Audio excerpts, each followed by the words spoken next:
Everyone and welcome to Wise IAS, your true companion in UPSC preparations. Indian polity की series में आज का जो टॉपिक हम कवर करने वाले हैं वो है union territories and special areas. हमारे भारत में जो हमारा कंट्री है वो कुछ स्टेट्स और यूनियन टेरिटरीज को मिलकर बना है।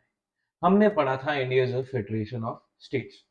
स्टेट्स के अलावा कुछ ऐसी जगह भी है जिसको हम यूनियन टेरिटरीज पे के नाम से जानते हैं, या फिर मैं हिंदी में कहूं तो केंद्र शासित प्रदेश के नाम से जानते हैं। ये यूनियन टेरिटरीज और स्पेशल एरियाज बेसिकली है क्या और ये बनाए क्यों गए, आज के इस लेक्चर में हम पूरी डिटेल डिस्कशन करेंगे इन दो चीजों के बारे में। तो बेसिकली यूनियन टेरिटरी है क्या?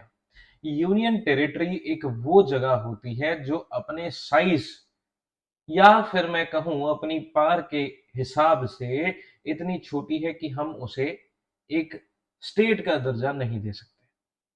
अगर हम उसे स्टेट का दर्जा दे देंगे या फिर उसे किसी और स्टेट में मिला देंगे तो फिर या तो दूसरी स्टेट जिसमें हम उसको मिला रहे हैं या फिर उसको अगर अलग स्टेट बना रहे हैं तो आसपास की पड़ोसी जो स्टेट्स हैं वो उसके ऊपर अपना इन्फ्लुएंस बना लेंगी।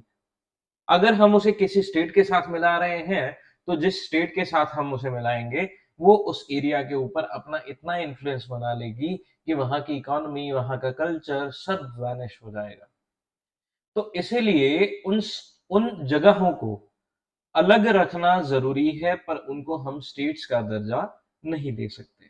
अब ये एक एग्जाम्पल के तौर पे मैंने आपको बताया कि ये कारण क्या हो सकते हैं। कारण स्ट्रेटेजिक भी हो सकते हैं, कारण पॉलिटिकल भी हो सकते हैं और कारण कुछ भी हो सकते हैं। अब देखिए, union territories are federal territories and are administered by the union government of India. They are also known as centrally administered territories, केंद्र शासित प्रदेश। In the union territories, lieutenant governors (LGs) are appointed by the President of India. The LGs serve as the union administrators. तो LG जो है, lieutenant governor जो है, ये union territory के अंदर अपॉइंट करे जाएंगे। हर एक यूनियन टेरिटरी के लिए एक एलजी अपॉइंट करे जाएंगे और इनको हम कहते हैं एडमिनिस्ट्रेटर्स ऑफ द यूटीज। ये एलजी जो है ये अपॉइंट करते हैं प्रेसिडेंट ऑफ इंडिया। अब यूटीज का बेसिकली कंसेप्ट आया कहां से? The UTs were introduced in the states reorganisation act 1956. The concept of UT was added by the Constitutional Seventh Amendment Act 1956. अब बात करते हैं कि ये यूटी तो हम समझ गए भैया क्या है। अब ये यूटी बनाई क्यों गई? The varying reasons for the formation of UTs included such territories being too small. ये या तो ये टेरिटरीज बहुत छोटी हैं टू बी इंडिपेंडेंट और टू बी डिफरेंट इकोनॉमिकली, या फिर ये छोटी हैं क्योंकि ये इतनी छोटी हैं कि इनको स्टेट नहीं बनाया जा सकता, या फिर ये इतनी अलग हैं इकोनॉमिकली, अपने कल्चर में हो सकती हैं, जियोग्राफिकली ये बाकी जगहों से इतनी अलग हैं कि इनको दूसरी स्टेट्स के साथ मर्ज नहीं किया जा सकता, और वर फाइनेंशियली वीक और पॉलिटिकली अनस्टेबल। या फिर ये फाइनेंशियली वीक हैं टेरिटरीज, या फिर यहाँ का पॉलिटिकल एटमॉस्फेयर जो है वो बहुत खराब है। Due to the aforementioned reasons they couldn't survive as separate administrative units and needed to be administered by the union government. तो इन्हीं कारणों की वजह से सेंट्रल गवर्नमेंट के द्वारा इनका शासन किया जाना बहुत जरूरी हो गया। Some were made UTs given their location on special status.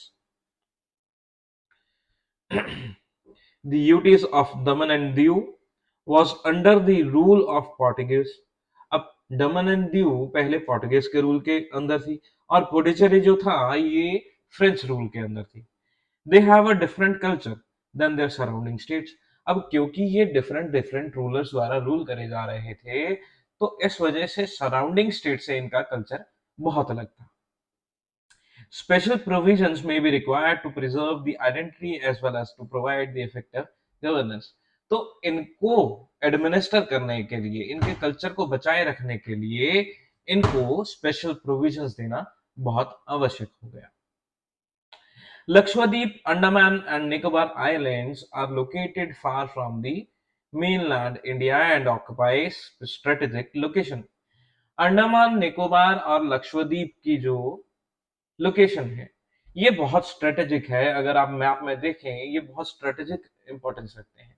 National security की वजह से इनका सेंट्रल गवर्नमेंट द्वारा रूल किया जाना, एडमिनिस्टर किया जाना बहुत जरूरी है। Union government control on them may be considered a necessity from the national security point of view. Delhi is the administrative capital of India,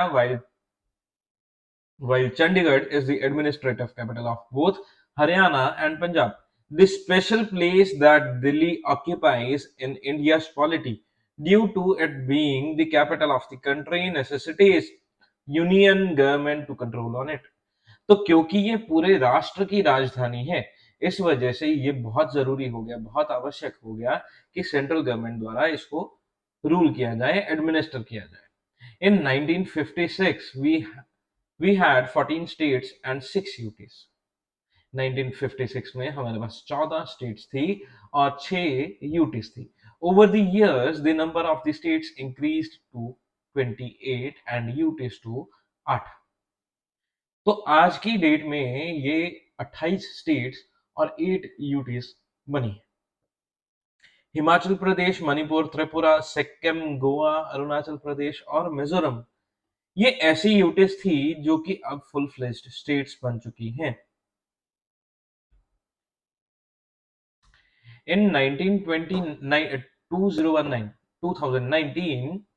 2019 में Jammu and Kashmir reorganisation act आया 2019 का, passed by the Indian Parliament, and it reconstituted the state of J&K into two union territories, UT of Jammu and Kashmir and UT of Ladakh, right? तो Jammu and Kashmir reorganisation bill आने के बाद हमारे पास 2 UTs बढ़ गई। In 2020, Dadra and Nagar Haveli and Daman and Diu were merged into a single UT known as Dadra and Nagar Haveli and Daman and Diu. तो इन 2 UTs को मर्ज करके एक यूटी बना दिया गया। तो ये मैंने लिस्ट डाउन किए हैं यूटीज जो हमारे पास यूनियन टेरिटरीज हैं और इनके capital. Andaman and Nicobar island का Port Blair, Chandigarh capital is Chandigarh, Dadra Nagar Haveli Daman and Diu का दमन, दिल्ली के लिए न्यू दिल्ली, जम्मू एंड कश्मीर के लिए श्रीनगर समर्स के लिए और जम्मू विंटर सीजन के लिए, लद्दाख के लिए ले समर्स में और कारगिल विंटर्स के लिए, लक्षद्वीप में कावरती और पुडुचेरी के लिए पुडुचेरी। अब बात करते हैं कॉन्स्टिट्यूशनल प्रोविजंस यूटीज के रिलेशन में। आर्टिकल 239 से लेकर article 241 Part 8 of the Constitution deal with the Union territories and there is no uniformity in their administration system. यानी कि हर एक यूनियन टेरिटरी की एडमिनिस्ट्रेशन जो है वो अलग ढंग से करी जाती है। The original constitution under Article 239 provided for the administration of the UTs directly by the president through the administrators. यानी कि ओरिजिनली प्रेसिडेंट को यूटीज को एडमिनिस्टर करना था थ्रू एडमिनिस्ट्रेटर से, डायरेक्टली प्रेसिडेंट जो है इनको एडमिनिस्टर कर सकते थे। Article 239A was brought in 1962 to enable parliament to create legislations for the UTs. तो 1962 में पार्लियामेंट को एम्पावर कर दिया गया कि वो यूटीज के लिए लॉ बना सके। In the direction, some UTs were provided with a legislature and a council of ministers to fulfill the democratic aspirations of the people of these territories. तो कुछ यूटीज में लेजिस्लेचर्स बनाए गए और काउंसिल ऑफ मिनिस्टर बनाए गए ताकि वहां के लोगों की उम्मीदों को प्रॉपरली समझा जा सके। Article 239 AA on the Indian of the Indian Constitution was added by the Constitution 69th Amendment Act 1991 according to special provisions for the National Capital of Delhi. तो स्पेशल प्रोविजंस दी गई नेशनल कैपिटल ऑफ दिल्ली को.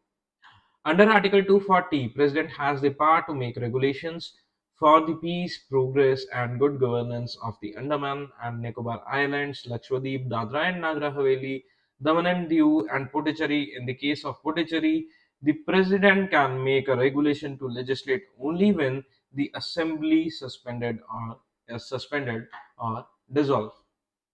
A regulation made by the President has the same force and effect as of the Parliament. तो यूटिस के case में parliament के तरीके से president act कर सकते हैं. Article 241 states that the parliament may by law constitute a high court for a union territory or declare any court in any territory to be a high court for all or any of the purpose of the constitution. Only in city of Delhi has a separate high court. यानी कि हमारे पास सिर्फ एक ही union territory है जिसके पास अपना अलग से और केवल उसी यूनियन टेरिटरी के लिए काम करने वाला हाई कोर्ट है. तो हाई कोर्ट की जो पार्स हैं ये यूनियन टेरिटरीज, दो या दो से ज्यादा यूनियन टेरिटरीज या किसी स्टेट के लिए एक्ट करने वाले यूटी के लिए एक्ट करने वाले हाई कोर्ट को यूटीज का भी चार्ज दे दिया जा सकता है. अब आ जाइए कॉन्स्टिट्यूशनल स्टेटस के लिए. The center has power to administer the union territories through administrators. तो यूनियन टेरिटरीज जो एडमिनिस्ट्रेशन होगी इसकी थ्रू एडमिनिस्ट्रेटर्स होगी. The union territories except Puducherry and Delhi do not have any legislatures of their own. तो पुडुचेरी और दिल्ली को छोड़ के किसी भी यूटी के लिए यूटी के पास अपना लेजिस्लेचर नहीं है. Thus the power to make laws on any of the subject under all the lists mentioned in the 7th schedule resides with the parliament. तो कोई भी लॉ बनाना हो इन यूटीज के लिए एक्सेप्ट दिल्ली और पुडुचेरी में तो सारी की सारी पावर लॉ मेकिंग पावर जो है वो पार्लियामेंट के पास है. The power also covers the Puducherry and Delhi. तो बेसिकली अगर देखा जाए सेंट्रल लॉज को एनैक्ट करने के लिए तो पार्लियामेंट काम करेगी ही, पर पुडुचेरी और दिल्ली को छोड़कर स्टेट लिस्ट में भी अगर कोई सब्जेक्ट है तो उन यूटीज के लिए पार्लियामेंट लॉ बना सकती है. The Ministry of Home Affairs of Center is the nodal ministry for all matters related to union territories relating to the legislation, finance and budget, services and appointment of administrators. तो ministry of home affairs के पास इन सभी कामों की जिम्मेदारी जो है रहेगी. अब बात करें कि हमने पढ़ा यूनियन टेरिटरीज के बारे में, तो बेसिकली स्टेट्स और यूनियन टेरिटरीज में डिफरेंस क्या होगा. While the Indian states enjoy a federal relationship with the union government with the division of legislature and the executive powers, तो एक फेडरल रिलेशनशिप है हमारा स्टेट्स और यूनियन गवर्नमेंट के साथ, पर यूटेस का सेंट्रल गवर्नमेंट के साथ कोई फेडरल रिलेशन नहीं है. There is a unitary relation. सारी की सारी पावर्स जो हैं वो गवर्नमेंट ऑफ इंडिया के पास है. A state is a constituent division and has its own elected government that has the power to frame laws, while a union territory is a small administrative unit and is ruled by the union government except the Delhi, Jammu and Kashmir और पुडुचेरी. तो दिल्ली, जम्मू कश्मीर और पुडुचेरी में कोई अपनी सरकार है और बाकी की यूनियन टेरिटरीज में अपनी सरकार, चुनी हुई लोगों की सरकार नहीं है. A governor is the constitutional head of the state, while the president of India is the executive head of the union territory. तो गवर्नर जो स्टेट का हेड होता है, इसी तरीके से प्रेसिडेंट जो है वो executive head of the union territory है. Also the administrator's position is quite distinct from the position of the governor. हमने एडमिनिस्ट्रेटर तो अपॉइंट करा पर वो गवर्नर से अलग है. He she does not have the discretion according to the governor. तो उनके पास इतनी पास जो कि गवर्नर के पास जितनी पास है वैसी पास नहीं है. Who is independent position under the constitution. Governor की पोजीशन जो है एक इंडिपेंडेंट पोजीशन है कॉन्स्टिट्यूशन के अंदर, पर एडमिनिस्ट्रेटर की पोजीशन कोई इंडिपेंडेंट पोजीशन नहीं है. The administrator is an agent of the central government. तो ये सेंट्रल गवर्नमेंट का एक एजेंट बन के काम करता है। The chief minister elected by the people administers the state, while the union territory is administered by the administrator or lieutenant governor appointed by the president of India। तो हमारी states में हम एक सरकार चुनते हैं जिसमें से हम चीफ मिनिस्टर चुनते हैं, पर यूनियन टेरिटरीज के लोग अपना एडमिनिस्ट्रेटर या लेफ्टिनेंट गवर्नर नहीं चुनते, ये सेंट्रल गवर्नमेंट द्वारा चुना जाता है। सेंट्रल गवर्नमेंट के द्वारा मतलब president of India, the head of the executive of the central government of the union. The executive head of the union is the president of India, and the president of India appoints the administrator or the lieutenant governor of the UTs. States enjoy autonomous power while the union territories do not have autonomous power। तो UTs की जो power है खुद की, ये autonomous नहीं है। तो बेसिकली स्टेट्स और यूटीएस में तो बहुत सारा डिफरेंस है। अब बात करें अगर यूटीस की आपस में, तो यूटीस आपस में भी बहुत सी डिफरेंट है। The UTs of Andaman and Nicobar, Chandigarh, Dadra and Nagar Haveli and Daman and Diu, Ladakh and Lakshadweep do not have any legislature, while the UTs of Jammu Kashmir, Delhi और पुडुचेरी, इनके पास अपना लेजिस्लेचर है। The Legislative Assembly of the UT of Puducherry may make laws with respect to all the matters enumerated in the list 2 or list 3 of the 7th schedule. The cost of the constitution in so far as these matters are applicable in the relation to the UTs. The Legislative Assembly of the National Capital of Delhi has also these powers, with the exceptions that entries 1, 2 and 18 of the list 2 are not within the legislative competence of the legislative assembly. तो basically Puducherry के पास ये power है और NCT के पास ये power नहीं है। Every union territory is administered by the president acting through an administrator appointed by him. हर एक यूनियन टेरिटरी जो है वो एडमिनिस्ट्रेटर द्वारा एडमिनिस्टर करी जाएगी और वो एडमिनिस्ट्रेटर अपॉइंट किया जाएगा प्रेसिडेंट ऑफ इंडिया द्वारा। And it is up to the president to specify the designation of an administrator, if it may be lieutenant governor of the chief commissioner or administrator। तो lieutenant governor भी हो सकता है, chief commissioner भी हो सकता है, या फिर वो एडमिनिस्ट्रेटर भी हो सकता है। काम उसका एडमिनिस्ट्रेटर का ही होगा, नाम कुछ भी हो। In India 5 UTs, namely Delhi, Puducherry, Ladakh, J&K, and Andaman and Nicobar Islands, are governed by the lieutenant governors, while the 3 UTs are governed by administrators।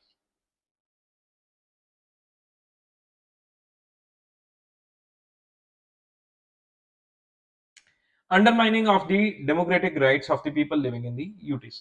अब जो लोग यूटीज के अंदर रहते हैं उनके कानूनी अधिकार जो हैं उनका खनन किस तरीके से होता है।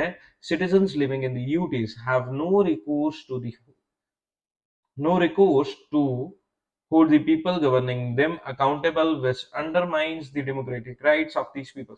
यानी कि जो लोग उनको गवर्न कर रहे हैं उनको वो अकाउंटेबल या रिस्पॉन्सिबल किस तरीके से बनाएंगे, क्योंकि भैया वो लोग तो उन्होंने इलेक्ट ही नहीं करे, right. There are 3.68 crore Indians living in the 8 UTs of India who are denied the democratic right of having their assemblies with full power as enjoyed by the people living in the states। तो legislative assembly ही जिन UTS में नहीं है उनका, उन लोगों का democratic right जो है लेजिस्लेटिव असेंबली होने का, उसका खनन हो रहा है। Even in the case of UTs which do have an elected government, they have every limited power as compared to the states।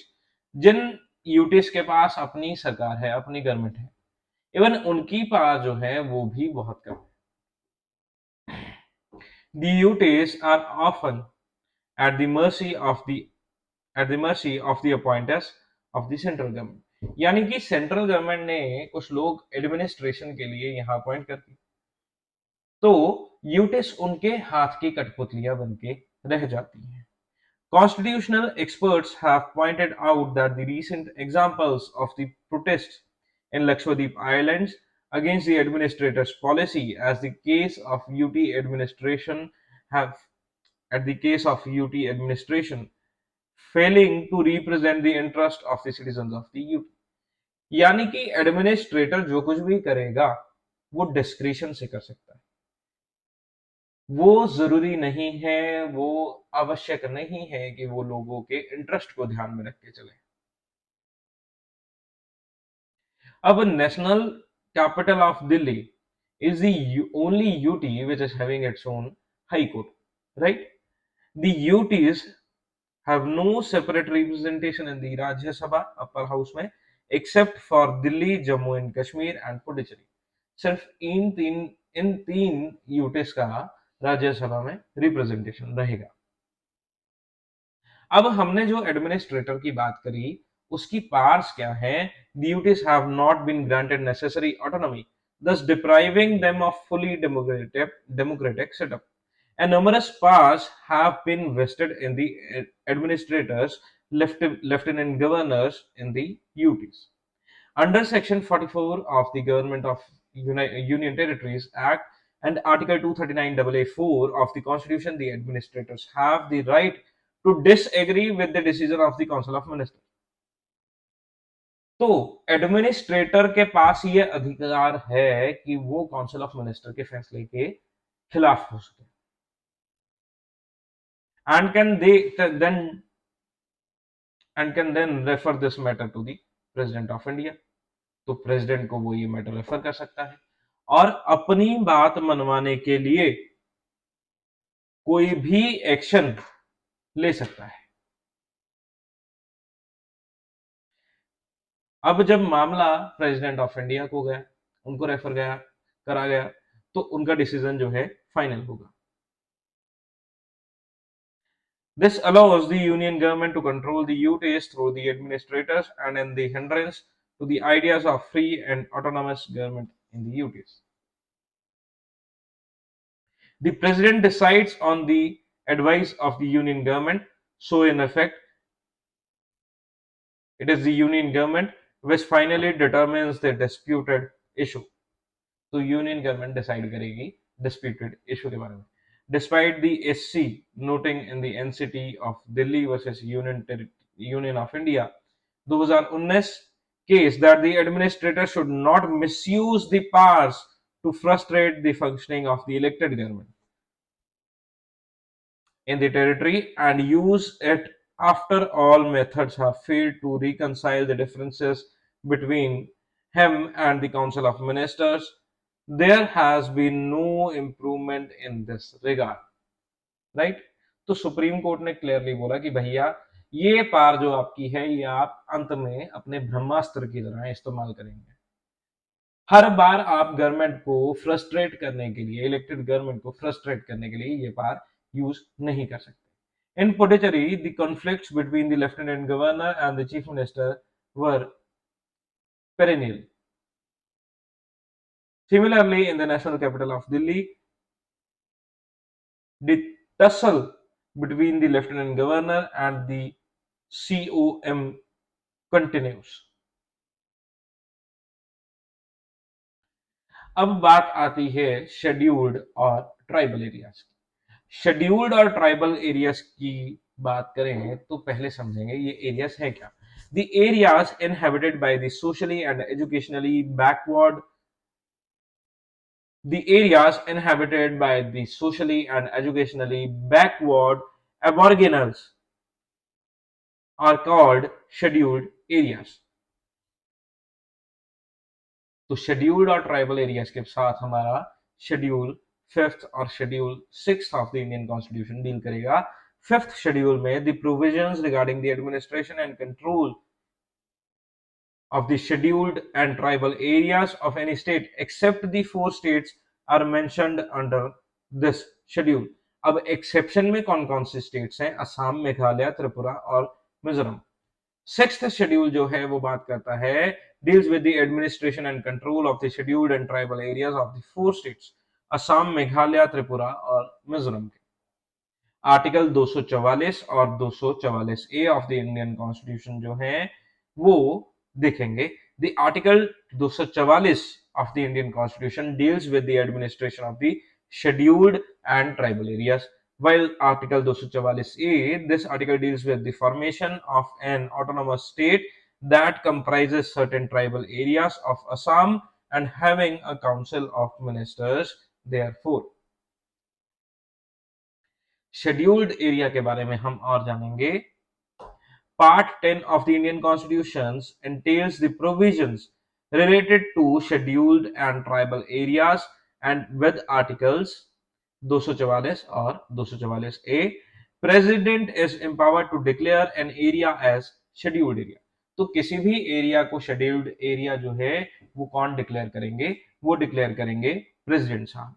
With the consultation of the governor of the state, the president can alter, add, diminish the boundary of a scheduled area। तो president किसी भी scheduled area की boundaries जो है वो कम ज्यादा कर सकते हैं, डिक्लेयर भी वही करेंगे, बाउंड्रीज को भी कम ज्यादा वही करेंगे। Both the center and the state have their roles to play in the administration of the scheduled areas. While the governor of the state has to report annually to the president over the management of such areas, the center gives directions to the state regarding the administration of such areas। तो जिम्मेदारी इसकी administration centre और state दोनों की। Governor जो है annually report करेंगे president को इस एरिया की एडमिनिस्ट्रेशन के बारे में, और सेंट्रल डायरेक्शंस दे सकती है स्टेट गवर्नमेंट को इसकी एडमिनिस्ट्रेशन कैसे हो। A tribal advisory council is a must for the states having scheduled areas। अब ट्राइबल एडवाइजरी काउंसिल बनाई जाएगी। It has 20 members, 3/4 of which are scheduled tribes, representatives in the state legislative assembly। The power to decide whether any central or state legislation applies over the state having scheduled areas lies in the hands of governor। तो governor decide करेंगे कि law की कुछ provisions जो हैं ये इन areas पर लगेंगी या नहीं। गवर्नर कैन आल्सो रिपील और amend the regulations to the state having scheduled areas, but only with the assent of the president of India। Right? So next, the first commission to report on the administration welfare of the scheduled areas was established in 1960, which was headed by Dr. UN Debar। तो हमारे पास there are 10 states having scheduled areas. ये हैं Andhra Pradesh, Chhattisgarh, Gujarat, Himachal Pradesh, Jharkhand, MP, Maharashtra, Odisha, Rajasthan और Telangana. Criteria for declaration of the scheduled area जो है, सबसे पहले prominent number of the tribal population when tribal people are in majority in an area. किसी भी एरिया को शेड्यूल्ड एरिया बनाने के लिए उस एरिया में एक specific number of tribal people होना जरूरी है।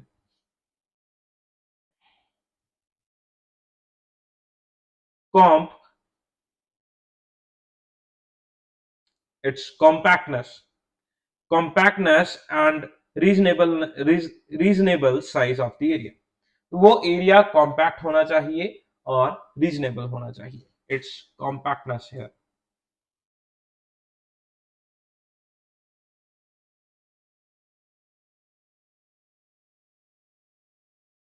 compactness। A viable administrative entity such as a district, block or taluk, and economic backwardness of the area as compared to the neighboring areas। Tribal areas की अगर बात करें तो sixth schedule मैंने आपको बताया वो ट्राइबल एरियाज के बारे में बात करता है। Mentions the provisions related to the tribal areas of the 4 states, right, Assam, Meghalaya, Tripura और मिजोरम में। Sizable amount of autonomy has been given to the people belonging to the tribal areas of these 4 states to govern themselves। अपने आप को govern करने के लिए इनको कुछ ऑटोनॉमी दी गई। The tribal areas in these 4 states come under the names of autonomous districts, but the state still has its executive authority over them। The power to organize and reorganize the tribal areas as autonomous district lie with the governor of the state. He can also alter the name boundary of such tribal areas. One autonomous district can have different tribals, while the wish for better administration is divided into autonomous regions by the governor. There is a district council for each autonomous district. It has 30 members. It has 30 members. Four are nominated by the governor. They perform their duties during the pleasure of the governor. जो governor appoint करेगा वो काम governor की मर्जी तक करेंगे. 26 are elected using adult franchise. The term of office is 5 साल.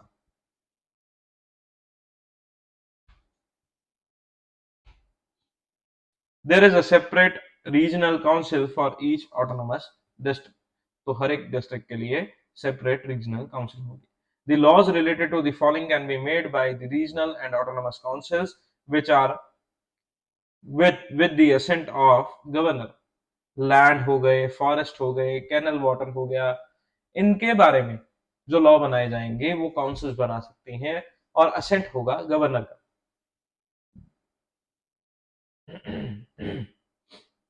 अब laws in relation to lands, forest, canal water, जो नदियों का पानी है, झरनों का या कोई नहर है उसका पानी है, shifting cultivation, village administration, inheritance of property, marriage and divorce, social customs.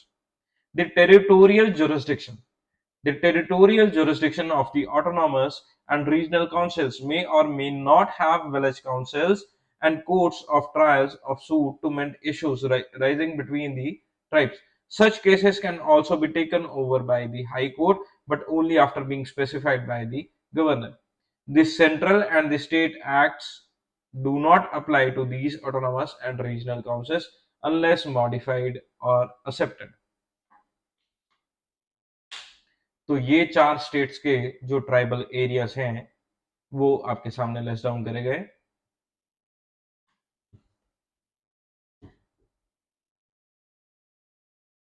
Assam में ये 3 एरियाज, मेघालय में 3 एरियाज, त्रिपुरा में Tripura tribal area district, Mizoram में ये 3 एरियाज. तो ये थे ट्राइबल एरियाज.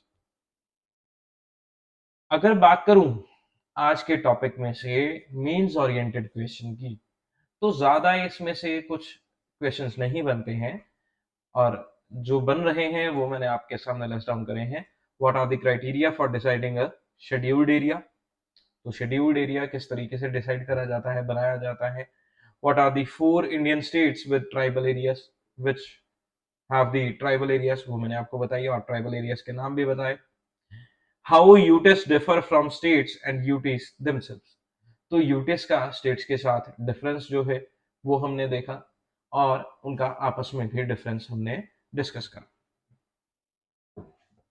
सबसे पहले इसमें आपको यूटिस के बारे में जानकारी देना बहुत जरूरी रहेगा और वो स्टेट्स के साथ डिफरेंट क्यों है और यूटिस आपस में डिफरेंट क्यों है वो आपको लिखकर उसको कंक्लूड करना भी बहुत अच्छा रहेगा.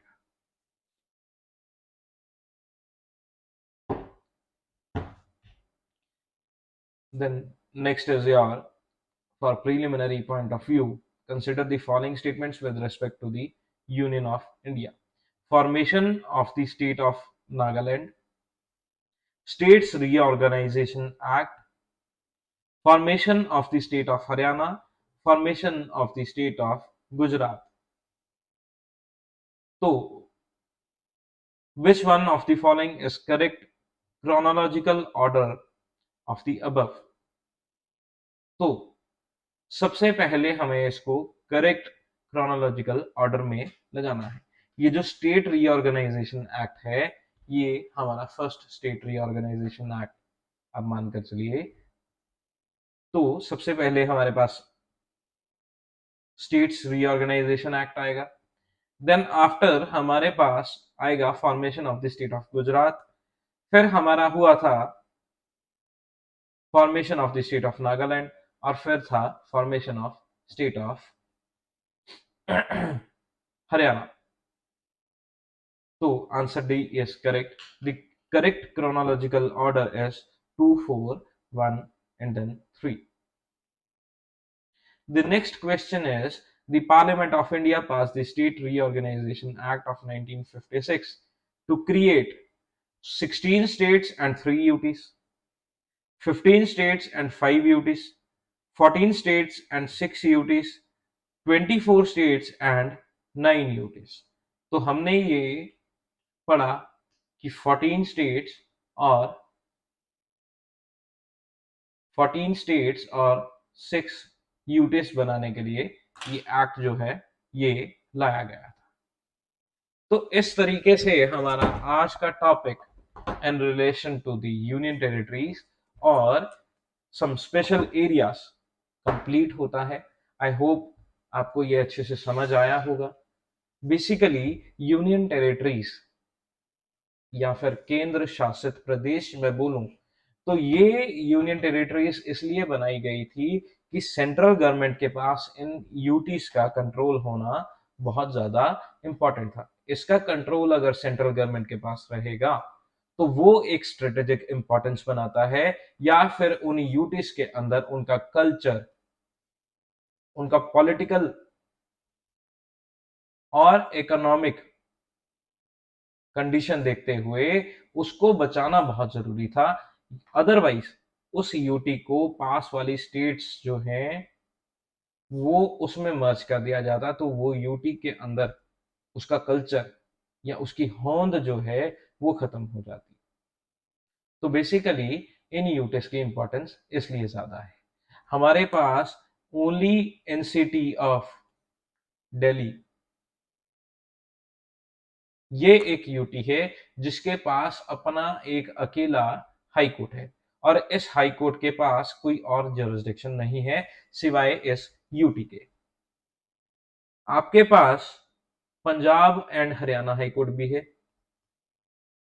That is an UT of Chandigarh, but that high court is having jurisdiction over Punjab as well as Haryana. तो इसलिए हम कह रहे हैं कि दिल्ली के पास अपना अकेले का हाई कोर्ट है, और पंजाब हरियाणा का हाई कोर्ट पंजाब हरियाणा के लिए भी एक्ट कर रहा है जो कि चंडीगढ़ में, राइट। तो इस तरीके से आज का हमारा जो ये लेक्चर है वो समाप्त होता है। आई होप आपको बहुत अच्छे से सारी चीजें समझ आ रही होंगी। अगर आपने हमारी पिछली वीडियोस अभी तक नहीं देखी हैं तो आप उसको भी दोबारा से देख सकते हैं, सो दैट आपको एक क्रोनोलॉजिकल ऑर्डर में हमने जो सीरीज बनाई है ये एक ऑर्डर में चल रहे हैं, ताकि एक वीडियो का पिछली वीडियो का अगले वीडियो के साथ लिंक बन सके। तो I hope and I just believe कि आप पिछली वीडियोस देखकर ये वीडियो देख रहे हैं, तो कि मैं जो पॉइंट्स यूज कर रहा हूं, जो टर्म्स यूज कर रहा हूं, वो पुरानी वीडियोस में जो एक्सप्लेन कर दी है मैंने, वो इस वीडियो में या अगली वीडियोस में मैं दोबारा से एक्सप्लेन इसी वजह से नहीं करूंगा, so that to save your time and make you conceptually clear on each and everything. So this was all for today's lecture. Thank you. See you in the next video. Have a nice day.